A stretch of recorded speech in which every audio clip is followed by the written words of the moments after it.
Hello viewers, hope you are fine and doing well, and this year for you is going great. We learnt about win-win solutions, but to think of win-win solutions, one has to understand others' point of view. How will you do that? How can you understand others' point of view and make them understand yours? The answer is the fifth habit from the book The 7 Habits of Highly Effective People by Stephen Covey, and that is, seek first to understand, then to be understood. This habit is all about empathic listening.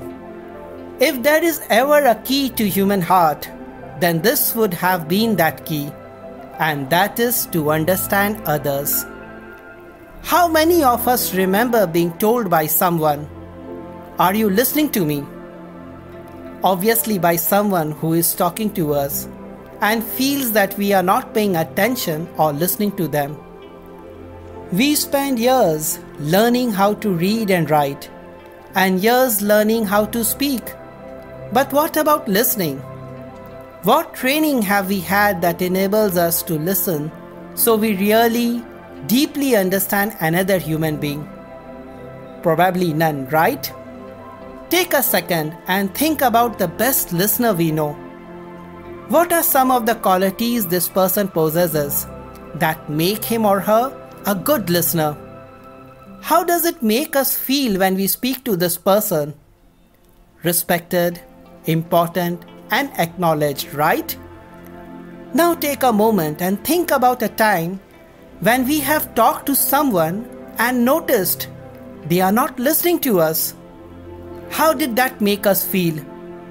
Unimportant, disrespected, overlooked, right? I have noticed so many times where people are left feeling rejected because someone did not give them the courtesy of listening to what they had to say. This can especially happen with our family, with people who work for us, our customers. As a result, that person may react negatively in their words or action towards us. Listening sounds simple, but it takes a concentrated effort to really listen to someone and think what they are trying to say. We are so often distracted by our own thoughts, agendas, and everything else going on around us that we tend to forget the other person. Or we are so concentrated on how we are going to respond that we interrupt and give our opinions or advices when they were not necessarily warranted. Sometimes we speak so much that we overshadow other people's opinion and land up into unnecessary discussion and debate, bringing a rift in the relationship, and we lose people who could have assisted us in many ways and could have been a phenomenal bridge in our career growth one day. More often than not, people just need to be heard. Remember, not everyone needs a problem solver. Sometimes they just need you to be a good listener. When we take the time to truly listen to what someone is saying, we are setting aside our agenda, thoughts, and desires to immerse ourselves in the thoughts of the other. When we try to actively listen to someone, we are taking ourselves out of the picture and allowing ourselves to observe the beliefs, thoughts, and perspectives that define others. And as a result, we get to understand others. As we become better listeners, we become better leaders. Leaders not only for our family and friends, but for our society as well.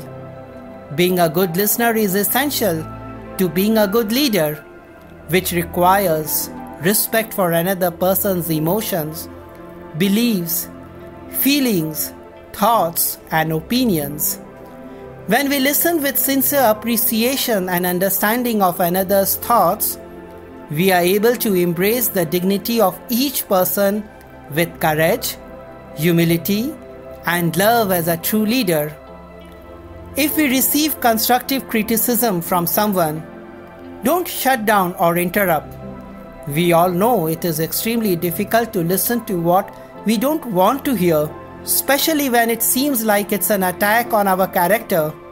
Instead, take a step back and try to understand what that person is trying to communicate. If we need a second to think about what has been said, take a moment to pull your thoughts and emotions together, then respond. Listening is one of the greatest and hardest skills to master. Being a good listener pushes us to be a better human being.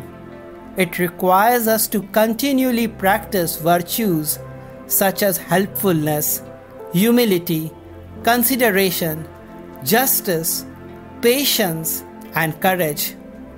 Winston Churchill said, and I quote, "Courage is what it takes to stand up and speak.